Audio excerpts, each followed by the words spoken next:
Here at the country's largest airport, the first thing you notice is how quiet it is.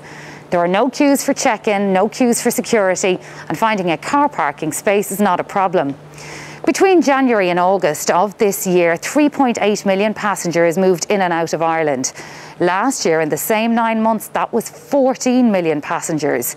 And here at Dublin Airport, last week alone, passenger numbers were down 88%.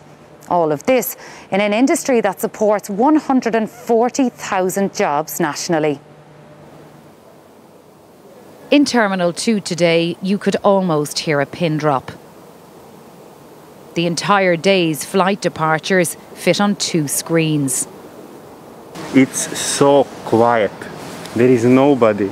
I'm here too early and I seriously don't know what I'm gonna do because I have 3 more hours to go. And killing some time in the queue for security wasn't an option. Instead of the usual 12 security lanes, there were just 2 open.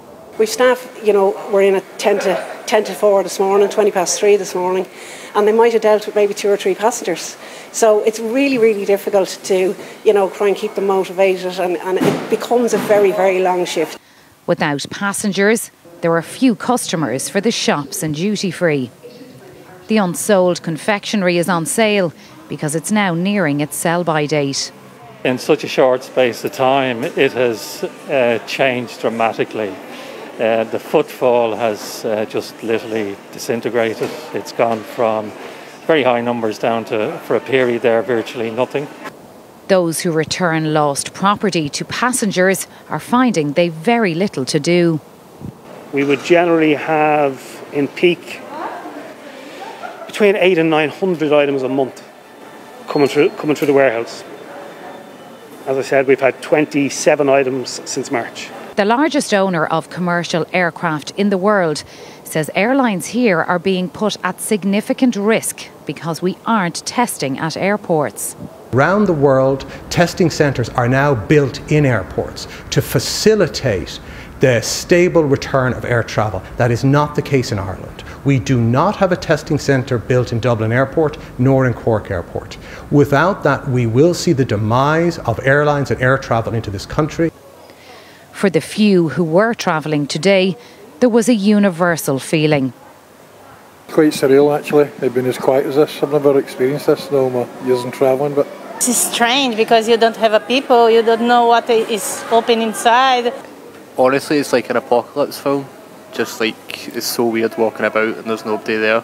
For that reason, the Dublin Airport Authority is cutting its staff numbers by 1/3 because they simply aren't needed.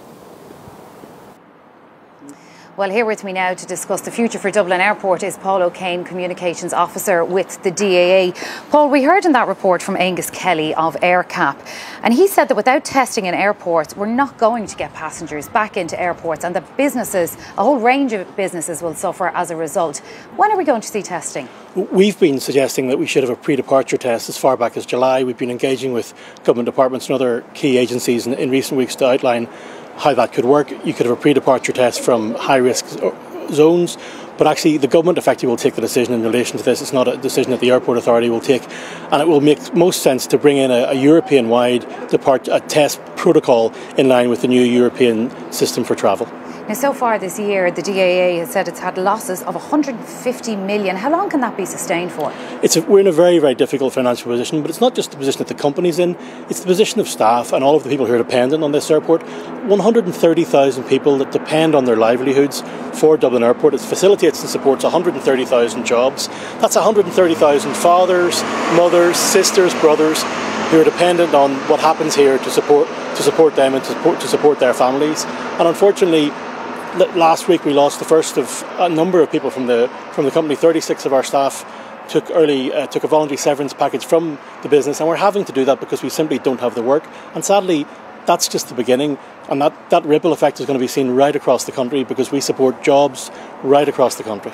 All right, Paul O'Kane from the DAA, thanks indeed for talking to us this evening. Well, for now, all eyes will be on October 13th.